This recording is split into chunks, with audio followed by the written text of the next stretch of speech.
I wonder if that's ever been said before on radio. Probably has. Very warm welcome to the show anyway, and we are beginning with Blake, a boy band. You could call them that, but a boy band with a difference. They formed in 2007 after hooking up via Facebook. Since then, they've made a name for themselves by mixing eclectic classical and pop songs with rich harmony vocals, and they've gone on to sell over 1 million albums worldwide while they're doing it, and also playing some rather prestigious gigs. They performed 3 times for the Queen, played at the Royal Albert Hall, Wembley Stadium, Wimbledon, and performed to 500 million people live on Chinese television. Their 5th album, In Harmony, is out now, and just a short time ago I spoke to band members Ollie Baines, Humphrey Barney and Stephen Bowman.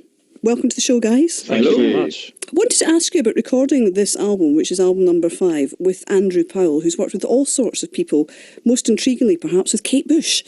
Any particular Kate Bush secrets that came out in the recording studio?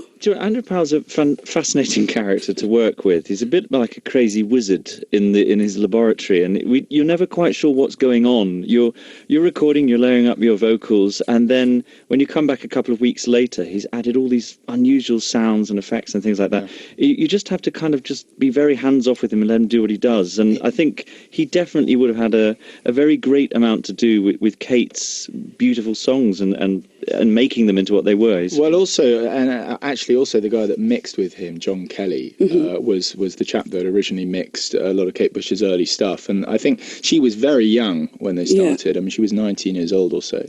And they had a huge influence on that sound, particularly sort of Wuthering Heights, Babushka, those sort of ones, the early Kate Bush days. And actually, I mean, ours obviously aren't as extreme as that, but that particularly original approach that Andrew makes to songs is still valid. It's still there. I mean, there's particularly, we did a cover of Fields of Gold that we effectively, and we recorded all the vocals and the piano and everything else, and then he put his touch on it, and it came back as a completely different entity. So it does take a lot of sort of insight and individuality to do that. Yeah, I guess it's also a leap of faith for you guys too, isn't it? Because that's great if it all works, but I wonder if there are ever any moments you think, no, it's not quite us. Completely, and this album for us was a different process for us. Actually, most of all the vocals were produced by Ollie, and we did all the vocals ourselves as a group. Yeah. And Ollie oversaw that. And then, like you say, you then give that labour of love to someone and take that leap of faith. And that's just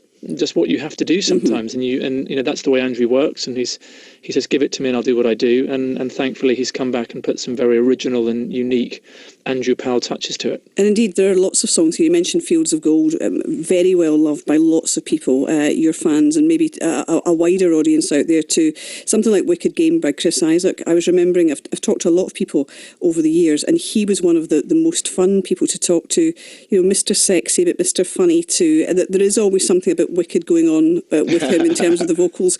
What about you guys with a song like that? What's your approach to it? I remember that. I mean, recording that one was extraordinary actually, because it's quite a long song and it has a very unique structure. I mean, it can go on. We actually found it's quite lethargic in a way. It's quite mysterious. Yeah. And I mean, it's all this minor key. I mean, it basically dances around about 3 or 4 chords. That's it. Did I hear a keyboard in the background? No, there? You heard Humphrey strumming his ukulele. Oh, right. I just wondered if you were going to give us a little blast. He unfortunately is not very good at Wicked Game yet. I am no Chris Isaak.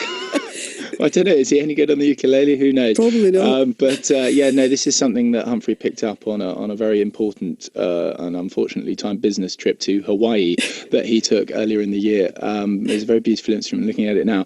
Sadly, Humphrey is still learning to play it. So we're not going to hear you guys singing accompanied by Humph and the Uke? Oh, well, we could do. It won't be a Wicked Game. Yeah, we can do, I tell you what we can do, which is Dream a Little Dream, which is, of course, made famous by the Mamas and the Papas.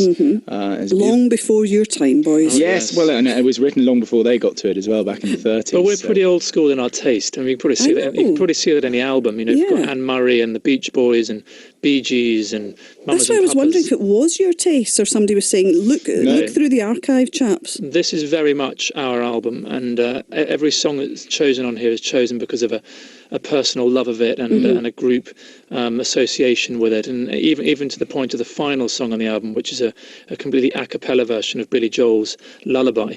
That came through our love of the King Singers and Billy Joel, and knowing that arrangement, and our choral background, from when we were all young choristers, is something that we've really tried to or we do hold on to, and try and keep that musicality and harmony in what we do in a more sort of commercial musical space. Good for you. We don't want homogeneity. Not she said, at all. desperately trying to pronounce the word properly.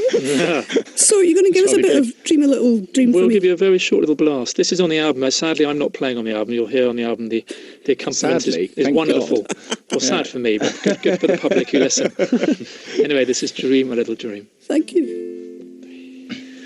Stars shining bright above you, night breezes seem to whisper I love you, birds singing in the sycamore tree. Dream a little dream of me. You boys know what you're doing, don't you? You know that BBC Radio Scotland audience is out there swooning. Well, we hope. We're hoping to come up to Scotland actually next year. We're just looking at some live dates, because it's what we love doing best, is getting on stage. So when we have them, we'll let you know. Is there a bit of audience interaction going on sometimes? Always. We love playing with audiences. A lot of people come thinking that maybe there's this classical side to us, that they have to sit there kind of po-faced with their hands in their laps. And we pretty much get them out of that mood from the very start. When we're on stage, we're very jovial, we're very jokey, we banter with each other between all of the songs. Some of it's anecdotal and some of it's just literally bantering with the audience, and we get some hecklers, which we love. We've got the microphones, they haven't, so that's a good thing. Yes. And it's great fun. It really is. We realise quite quickly that it's quite fun just to relax an audience, and they actually enjoy the music more when you do that with them. I can actually remember, I was just trying to remember some of the Scottish dates we've done previously, and we were in Strathpeffer. Beautiful place. Which is a gorgeous, gorgeous place.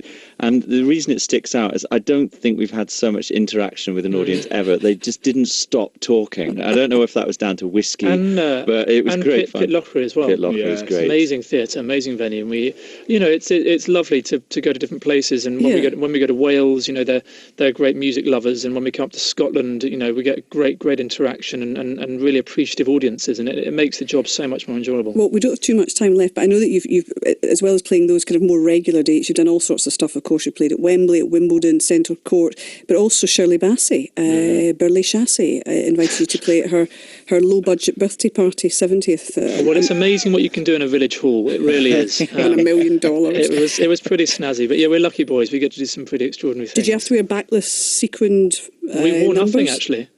Just the birthday suit. We just thought we'd do the full Monty for her. Where do you put the microphone? Is it all cordless? That was a very Janice. pregnant pause. Yes. Naughty Janice. Right, and on that Alan Partridge's blushing now. bombshell. On that bombshell.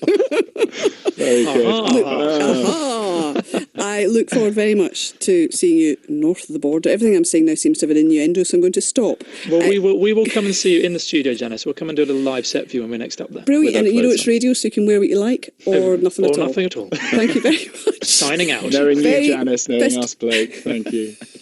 I'll leave it at that. Thank you. Bye. Goodbye.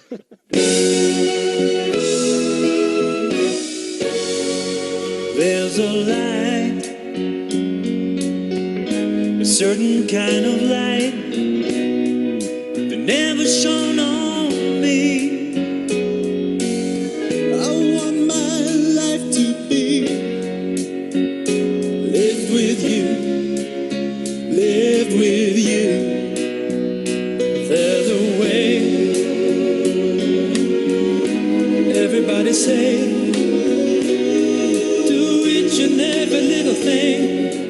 Oh, what good does it bring if I ain't got you? If I ain't got you, you don't know what it's like, baby. You don't know what it's like to love somebody, to love somebody.